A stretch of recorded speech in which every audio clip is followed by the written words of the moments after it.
はい。皆さん、こんにちは。幸子です。日本語の先生をやっていて、アニメが好きな人にオンラインで日本語を教えています。今日は人気のアニメの話をしようと思っているんですけど、これ、テンスラ、断末。皆さん、この言葉、何のことかわかりますか？これは、あるアニメのタイトルを省略した、短くした言い方の言葉です。アニメが好きなら、特に異世界ものが好きな人ならわかるかもしれませんが、何というアニメかわかりますか？正解は、テンスラは転生したらスライムだった件と、断末はダンジョンに出会いを求めるのは間違っているだろうかです。タイトルが長すぎるので、いつも省略した短いタイトルの方で呼ばれています。他にも人気のタイトルが長いアニメだと、リゼロ、ゼロから始める異世界生活とか、この素晴、この素晴らしい世界に祝福をとかがあります。この前、私の生徒さんから質問をもらいました。前に比べてどうして長いタイトルのアニメが多いんですか？という質問です。確かに少し前からタイトルが長いアニメが人気ですよね。今日はその理由を考えてみましたので、皆さんにシェアしたいと思います。大きな理由の一つは、長いタイトルのアニメはほとんどはラノベと呼ばれるライトノベルが原作だからです。ライトノベルはティーンエイジャー向けに書かれたわかりやすい小説のことで、アニメみたいなイラストがついているもののことです。このライトノベルの中でも、2010年頃から小説家になろうという小説投稿プラットフォームの小説が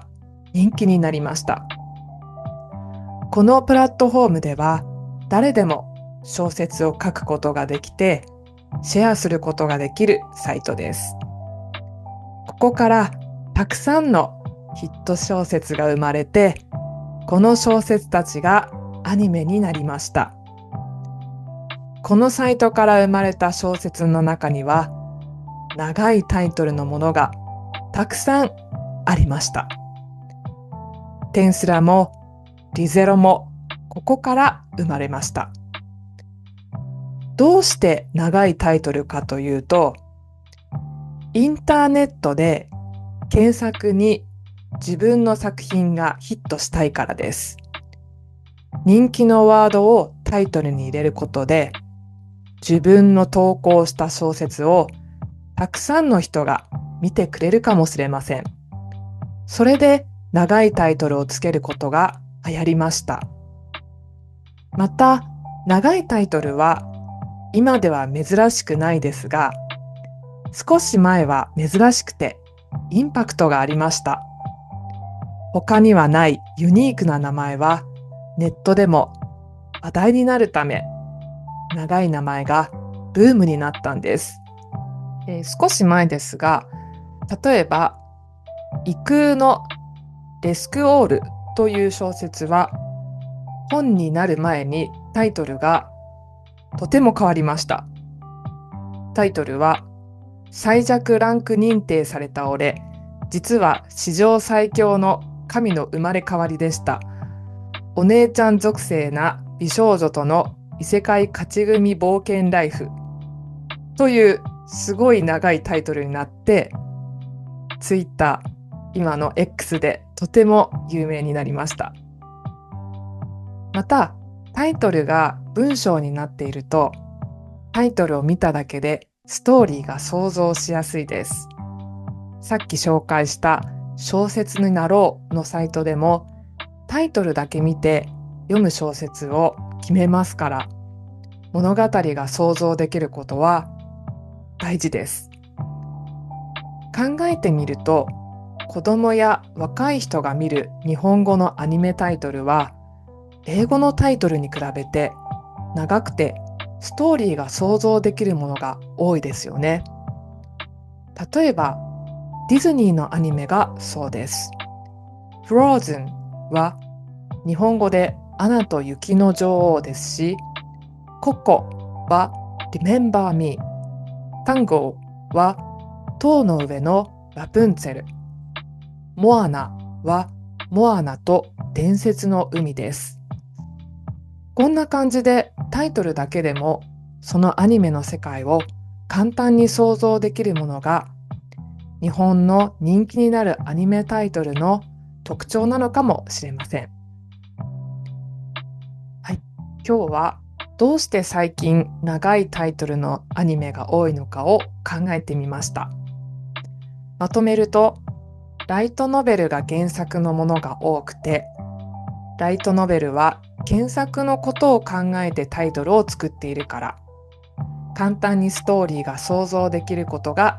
大切だから、若い人や子供は分かりやすいタイトルの方がいいから、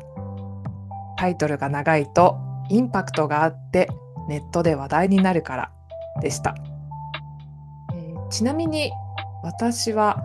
このライトノベルの作品ではちょっと絵を描いてきたんですけど、見えますか？はい。テンスラですね。テンスラが大好きです。最初スライムから人生がスタートして、ある国の王様になっていくストーリーです。とても気分がいいですし、たくさんの仲間が増えて面白いです。このテンスラもそうですが、今日紹介したサイト、小説家になろうの出身の作品のことをナロー系と言います。私はそこまで詳しくはないんですが、異世界ものを中心に今では本当にファンがたくさんいます。例えば先ほどから出てきたリゼロとか盾の勇者の成り上がり、無色転生、オーバーロード、